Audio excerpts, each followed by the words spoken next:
Hello, YouTube world. I never would have thought that I would have done something like this. I'm a very shy person, but I decided that I wanted to chronicle my journey, my DS journey. I had biliopancreatic duodenal switch procedure done on December 20th, 2016. And I decided that I wanted to chronicle my journey in hopes that any information or my experiences with this procedure could maybe help someone else out there make a decision, that would be best for them in their situation. So let's go. A little bit about myself. I have 4 children. I work for human resources. No, I work in human resources. I'll put it like that. And I'm working on a degree in forensic biology and psychology. Been and just kind of focusing on my family and going to school and working full time and just living life. I have been overweight basically all my life. Of course, not as heavy as I am now, but just never really a slim person. I had twin girls February 14th, 2011. And in that pregnancy, I gained a substantial amount of weight on top of all the weight that I was already carrying. I have been researching, just like probably many of you out there, I have been researching weight loss surgery for years. I have 3 family members who have undergone weight loss surgery. All 3 of them went with a gastric bypass. I can recall even when lap band really kind of first came out and was very popular, that I had looked into that as well. And then as time kind of progressed, the family members I had seen who had gastric bypass, I was kind of on the fence. I just felt like, well, I'm young still, very young, and I can get the weight off on myself. I'm not going to go the surgery route.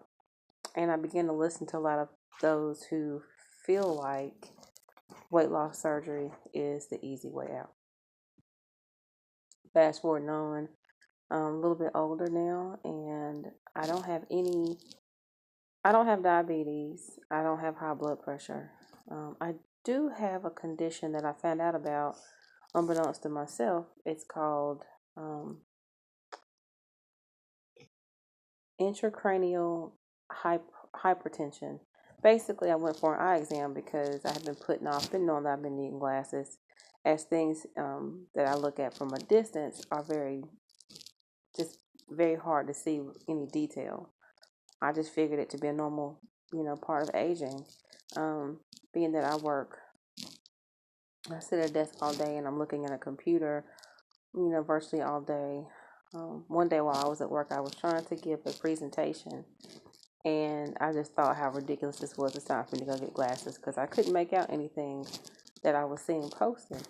So I went to an optometrist, for an eye exam, and I knew that would of course get a prescription for glasses. But I left with something much more dire, and it was the intracranial hypertension, or another terminology used for it is bilateral optical nerve swelling, which actually could be potentially very serious. A lot of things could be a culprit behind it. It could be a brain tumor. That's probably the most serious. MS was also a potential culprit between why I was carrying so much fluid over both of my eyes. And then there's the last one, basically where they see it in women like myself. Pretty much, I kind of fit the description of a profile of patients that they see like myself, who have the unexplained optic nerve swelling. Being a black woman, overweight, still in childbearing years, is something that they see oftentimes in women like myself, and a lot of times you don't even know it. One of the really, really scary things about it is that you can go blind. And what happens is your field of vision just narrows until basically you definitely can go blind. Your peripheral vision can be um, greatly affected until your vision overall. Thank God this was not me. It appears that I have managed to kind of avoid the worst parts of it. I did get a prescription, and I also got another prescription for that condition, which is really, ugh. If you've ever heard of Dimax, you know my pain. Dimax is, and I know I'm all over the place. I'm so sorry. But Dimax is one of those medicines. It works like a diuretic. One of the good things, the only real good thing about that medication that I was taking for that particular condition, is that it makes carbonated beverages disgusting. I'm going to tell you right now, one of the reasons why I am so heavy is because I have been, and always probably would be, had it not have been for um, the steps I decided to take. I'm just a major soda drinker. A lot of times people think that you're just so fat because of what you eat.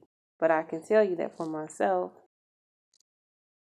I would rather have an ice cold glass of Coca-Cola or Dr. Pepper any day, any day, over something to eat.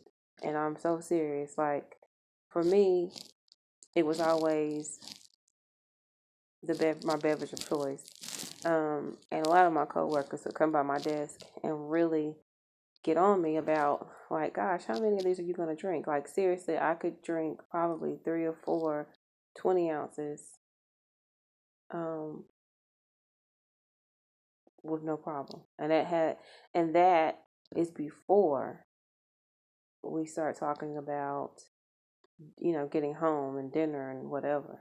Um, I mean, just think about how many calories I'm telling you I consume in just soda alone.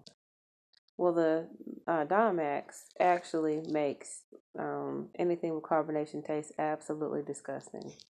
So with me taking that medication, it just wiped out my desire to drink any kind of soda or anything. So that's a good part. But that medication comes with a whole host of other side effects.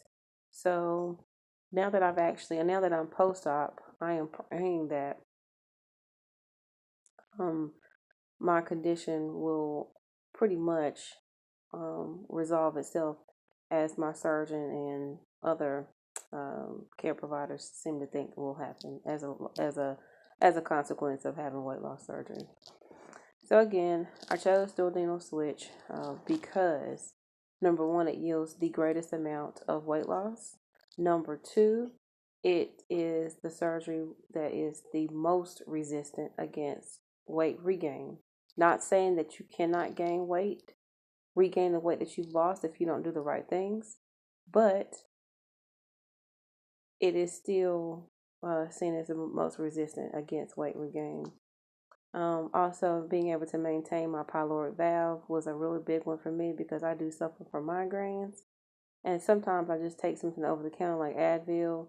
With this particular procedure, I can still take um, ibuprofen and things like that. So that's a definite plus. And then, like I said, just being able to just going with a procedure that was really going to allow me to achieve or have my best shot at achieving a normal, healthy BMI are all reasons why I decided to go with the duodenal switch.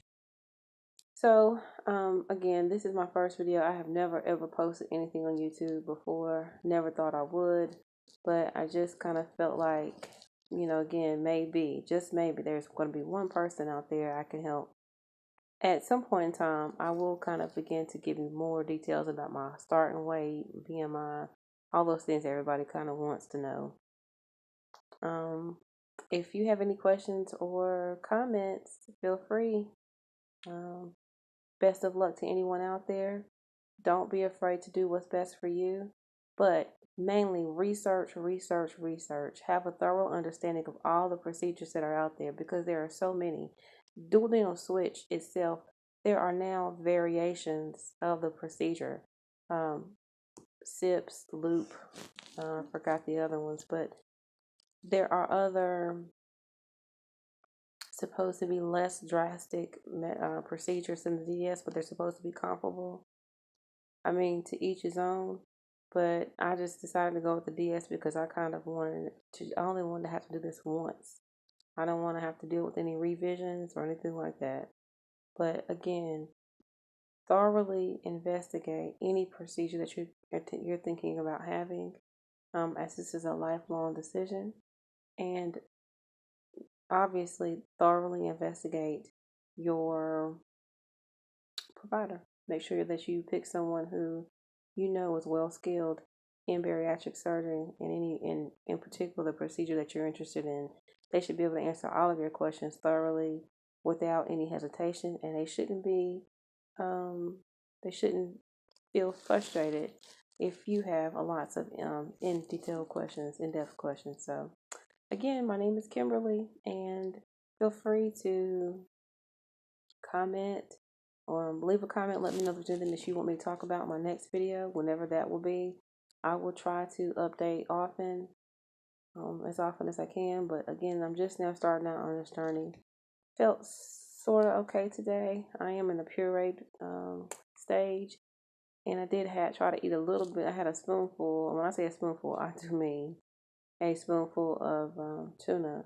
And I never was a tuna eater prior to surgery, but it is on my list of things that I should try, or that they would like for me to eat. So I didn't go through all this to ignore nutritionist and surgeon guidelines. So I ate a little bit. Didn't make me feel the best, but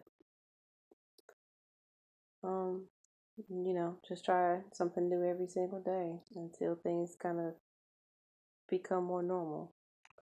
So happy New Year to everyone, and I'll talk with you soon.